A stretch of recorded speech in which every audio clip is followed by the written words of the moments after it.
नमक का दरोगा। जब नमक का नया विभाग बना और ईश्वर प्रदत्त वस्तुओं के व्यवहार करने का निषेध हो गया तो लोग चोरी छिपे इसका व्यापार करने लगे। अनेक प्रकार के छल प्रपंचों का सूत्रपात हुआ। कोई घूस से काम निकालता था तो कोई चालाकी से। अधिकारियों के पांव बाहर थे। पटवारीगिरी का सर्व सम्मानित पद छोड़कर लोग इस विभाग की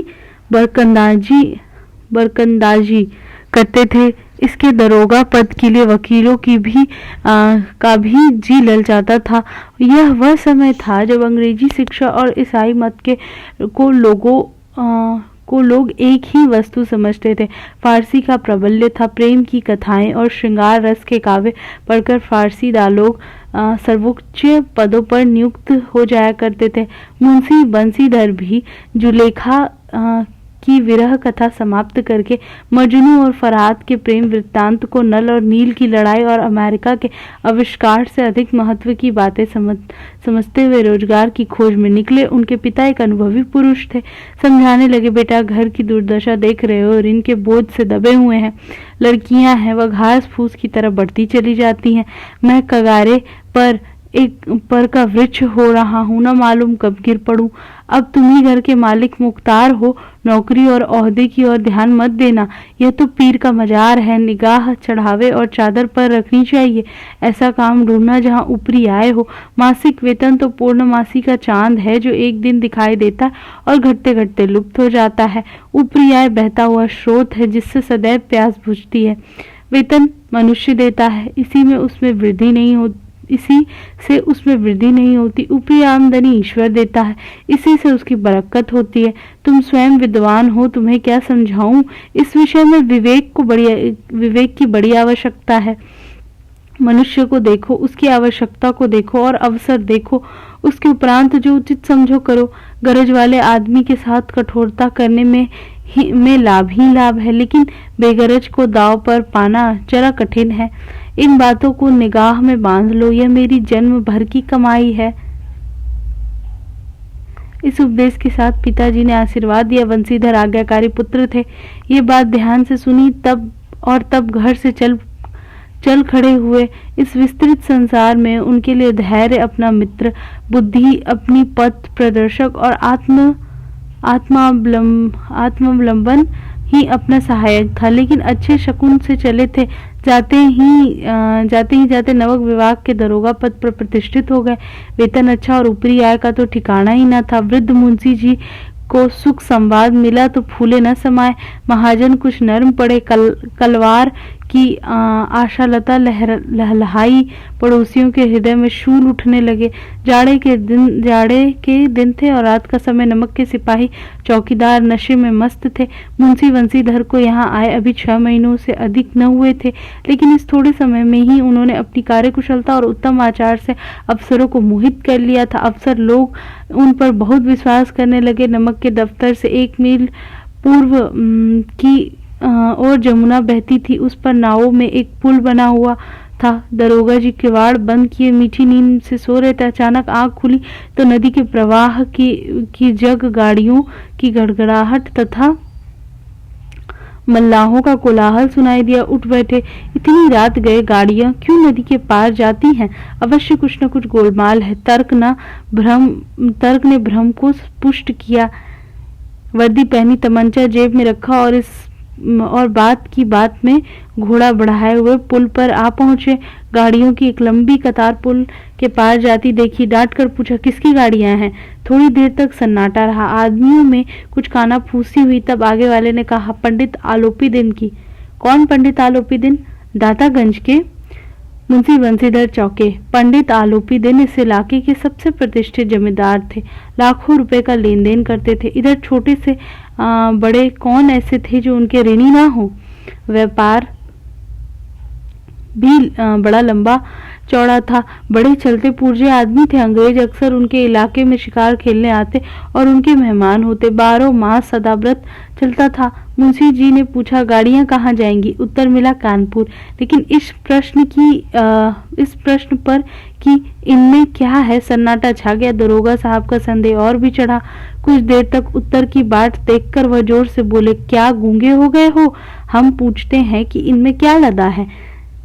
जब इस बार भी कोई उत्तर न मिला तो उन्होंने घोड़े को एक गाड़ी से मिलाकर बोरे को टटोला। भ्रम दूर हो गया। यह नमक के ढेले थे।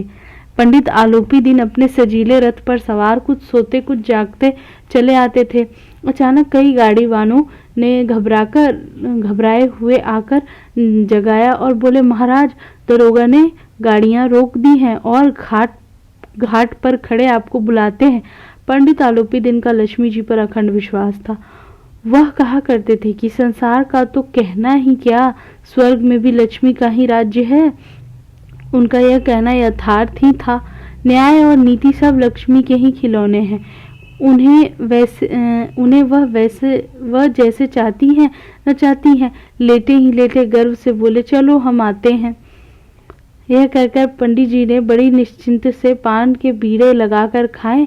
फिर लिफाफा ओढ़े हुए दरोगा के पास आकर बोले, बाबूजी आशीर्वाद, कहिए हमसे ऐसा कौन सा अपराध हुआ कि गाड़ियां रोक दी गईं? हम ब्राह्मणों पर तो आपकी कृपा दृष्टि रहनी चाहिए। बंसीधर रुखाई से बोले, सरकारी हुक्म। पंडित आलोपी दिन ने हंस कर कहा, हम सरकारी हुक्म को नहीं जानते और न सरकार को। हमारे सरकार तो आप ही हैं। हमारा और आपका तो घर का मामला है। हम कभी आपसे बाहर हो सकते हैं? आपने व्यर्थ ही कष्ट उठाया।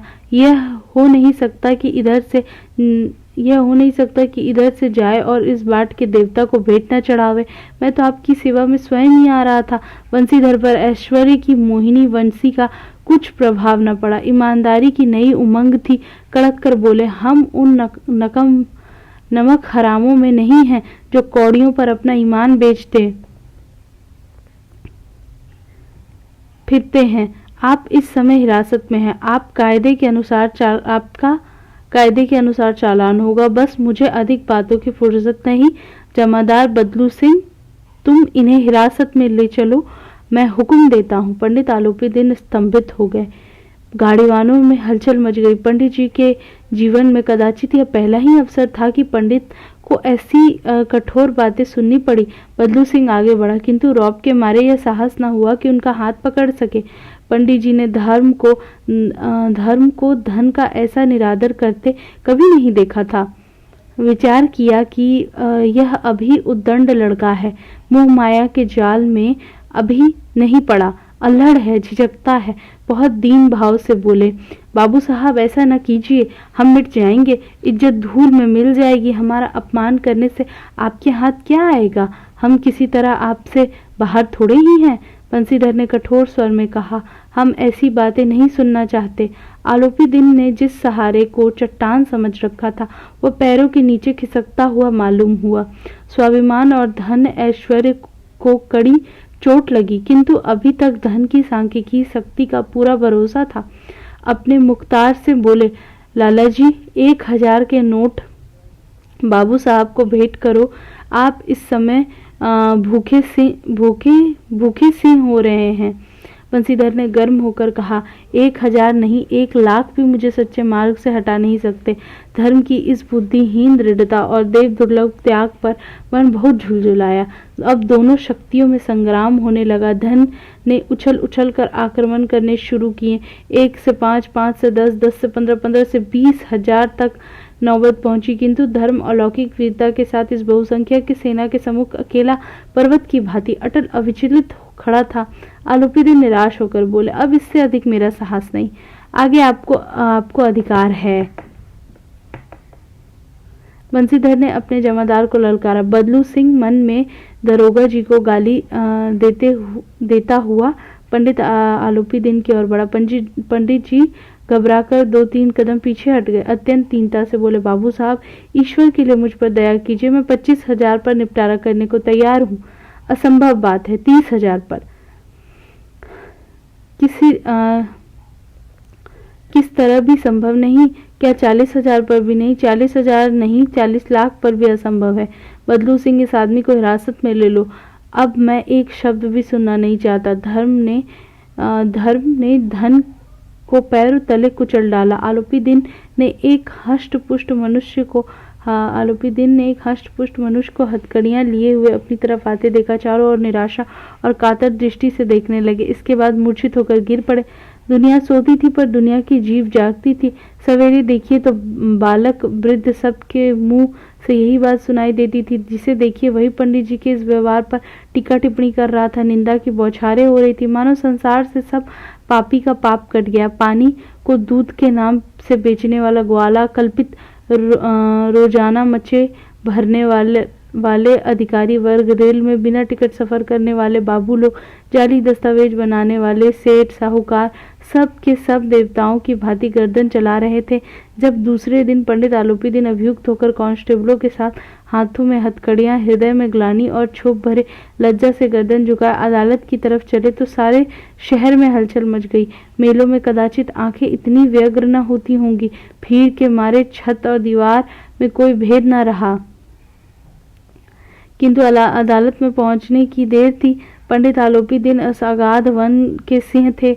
अधिकारी वर्ग, उनके भक्त अमले, उनके सेवक वकील मुख्तार, उनके आज्ञा पालक और अर्दली चपरासी तथा चौकीदार तो उनके बिना मोल के गुलाम थे। उन्हें देखते ही लोग चारों तरफ से दौड़े। सभी लोग विस्मित हो रहे थे। इसलिए नहीं कि आलोपी दिन ने क्यों यह कर्म किया, बल्कि इसलिए कि वह कानून के पंजे में कैसे आ गए। ऐसा मनुष्य जिसके असाध्य साधन करने वाला धन और अनन्य वाचलता हो, वह क्यों कानून के पंजे में आए। प्रत्येक मनुष्य उनसे सहानुभूति प्रकट करता था। बड़ी तत्परता से इस आक्रमण को रोकने के निमित्त वकीलों की एक सेना तैयार की गई। न्याय के मैदान में धर्म और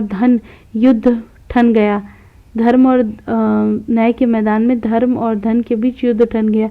बंसीधर चुपचाप खड़े थे। उनके पास सत्य के सिवा कोई बल न था, न स्पष्ट भाषण के अतिरिक्त कोई शस्त्र।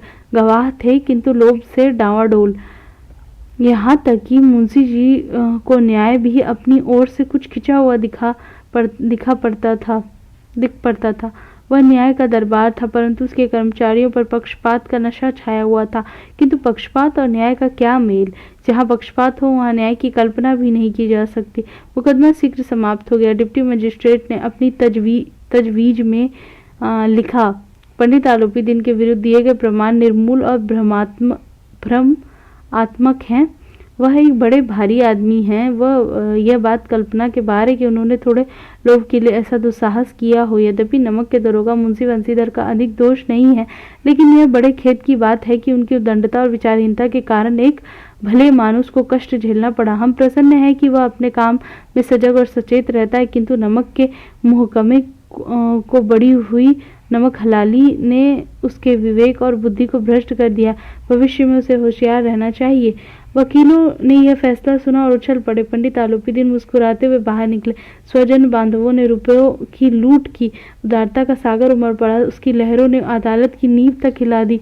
जब बंसीधर बाहर निकले तो चारों ओर से उनके ऊपर व्यंग वाणों की वर्षा होने लगी। चपरासियों ने झुक झुक कर सलाम किए, किंतु इस समय एक एक कटुवाक्य, एक एक संकेत उनकी गर्वाग्नि को प्रज्वलित कर रहा था। कदाचित उस मुकदमे में सफल होकर वह इस तरह अकड़ते हुए न चलते।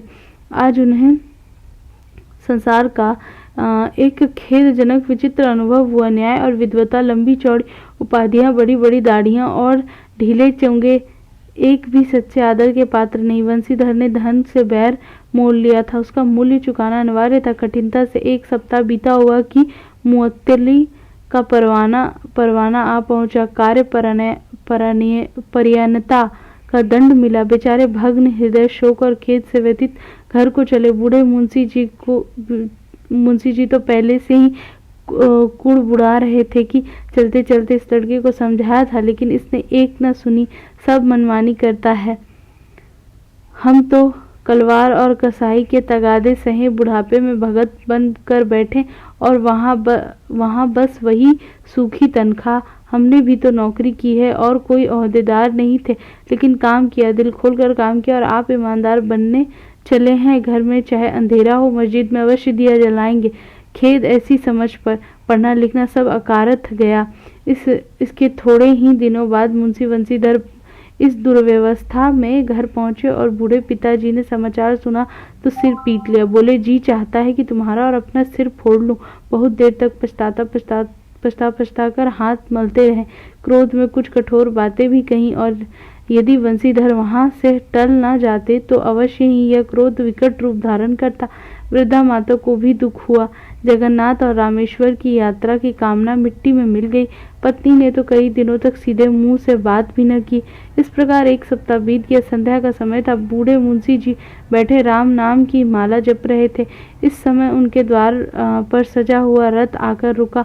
हरे और गुलाबी पर्दे पछियाए बैलों की जोड़ी, उनकी गर्दनों में नीले धागे, सिंग पीतल से जड़ी हुई, कई नौकर लाठियां कंधों पर रखे साथ थे। मुंशी जी आगवानी को दौड़े। देखा तो पंडित आलोपी दिन है। झुककर दंडवत की और लल्लो चप्पो की बातें करने लगे। हमारा भाग्य उदय हुआ जो आपके चरण इस द्वार पर आए। आप हमारे पूज्य देवता, आपको कौन सा मुंह दिखावे। मुंह में तो कालिख लगी हुई है, किंतु क्या करे, लड़का अभागा कपूत है। नहीं तो आपसे क्यों मुंह छिपाना पड़ता। ईश्वर निसंतान चाहे रखे पर ऐसी संतान न दे। आलोपी दिन ने कहा, नहीं भाई साहब, ऐसा न कहिए। मुंशी जी ने चकित होकर कहा, ऐसी संतान को और क्या कहूँ।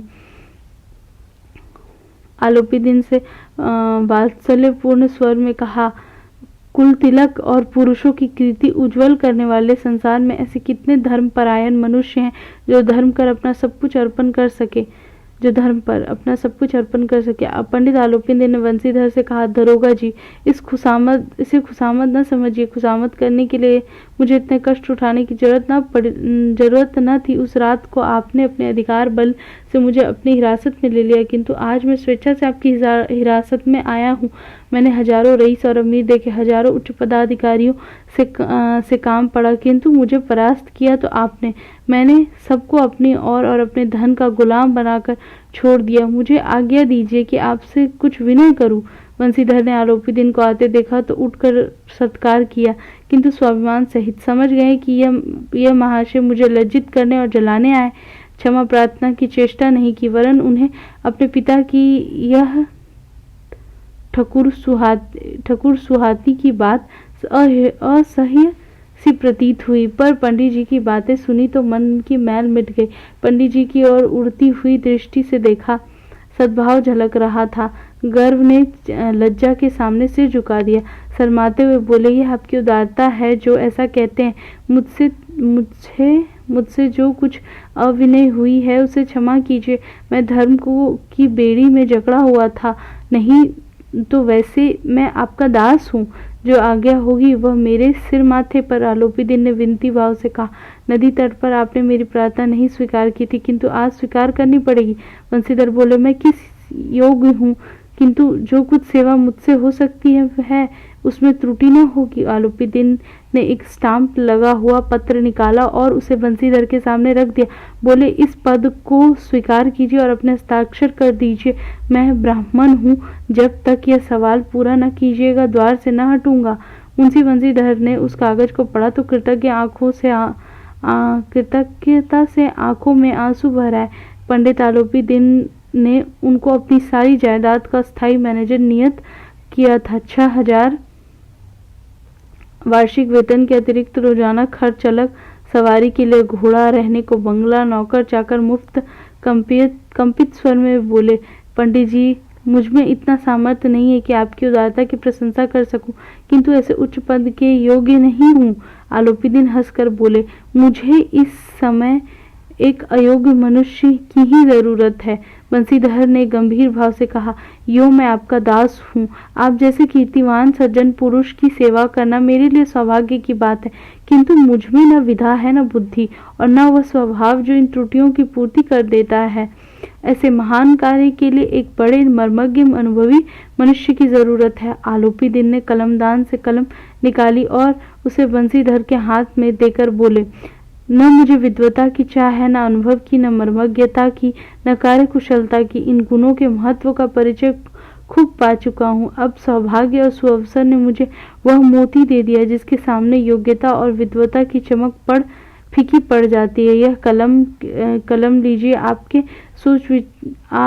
अधिक सोच विचार न कीजिए, दस्तखत कर दीजिए।